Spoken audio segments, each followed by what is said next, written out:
fights, I always try and meditate, play the fight through my mind over and over and over again. What can happen, how I'm going to react to certain things my opponent might do, and basically set up a game plan against my opponent's tendencies. The first thing you do is, and then the last thing you do right before the fight is? First thing I always work on is my cardio, conditioning, and strength training. Basically get my body warmed back up into training, get back into the gym, get myself moving so I feel strong, and I got some cardio behind me when I start my technique and training.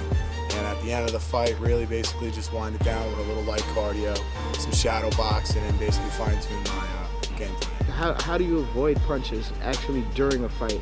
You actually see them coming, you're watching the chest, you're watching the shoulder, you're watching the eyes. What are you looking at in a fight? It depends on really who I'm fighting. I've had some fights, when I fought Tim Bosch, I faked the shot, came out with a huge left hook, hit him, and actually I knew his big right hand was coming when he gritted his teeth, so I ducked it and missed it. Other opponents, I'll see it coming from the shoulder, their chest. Basically depends on what level of a striker my opponent is, and that'll dictate where I'm looking. How important is it to be able to modify your strategy? I think especially in mixed martial arts, the most important thing is to be able to modify your strategy. Because, in between a fight, one guy can work on his grappling real good, one guy can work on his striking real well, so you might not see what you're expecting to see when you get in the cage of your opponent. So being able to modify and adapt to what your opponent shows you is very crucial.